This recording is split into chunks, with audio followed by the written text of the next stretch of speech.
have a question. So for companies like in Australia where the fiscal year just started, or in other countries where it's the start of quarter three, what's a major tip or advice you'd give to sales professional to ensure that they hit their targets?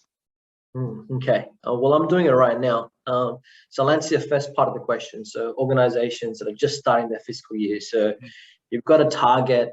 And for me, I'm all about breaking down that target to see, okay, what are my lines of revenue that I can generate in order to hit that target? All right. And it may come from events that I want to run that will generate revenue. It might come from partners that I want to partner with that will generate revenue. It might be with accounts that I'm currently working with. There might be different opportunities. So there's going to be multiple ways. The way that I always think about my business is where can I generate revenue? Because there could be. It's not just working with your, especially in IT tech sales, as a managed service provider. It's not just working with your clients and accounts. You can generate revenue working with your partners and being strategic in that perspective. So there's different avenues that you can generate revenue to hit your number. So that's what I'm doing right now, is where I'm thinking about how can I hit my number, because I'm right now 5 days into my fiscal year.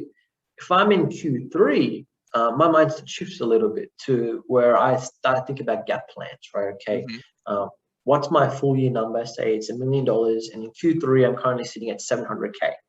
I've got a gap of $300,000. Okay, so what is my strategy that I'm going to put in place to close that gap? Where am I going to find that? What am I going to do? What events do I want to run? And the way that I think about it, Jeremiah, so I've got 2 quarters left, so Q3, Q4. If my gap is 300K, I generally want to try and aim for about 900K in pipeline. Yeah. Right. You want to try and get 2x that. Even if you can 3x it, because you know that deals will drop off. So to generate 900K in the next 2 quarters, what are the things that I need to put in place, and to generate that pipeline? And it might be webinars that I need to run. I need to run roundtable events. Face-to-face events are coming back now. So how does that generate pipeline? So those are a couple of things that I'm starting to think about. Also, the other really powerful thing is your network of people, sellers in your company. Right? Go and talk to them, understand from them. What are you doing right now to generate revenue? Where are you currently winning with your clients? If you work with partners, go and ask them. Where are you currently winning? What's resonating in the market right now? And that can be done for any level, whether you're in Q3 or you're starting your financial year. I think it should be a question that all sellers should be asking.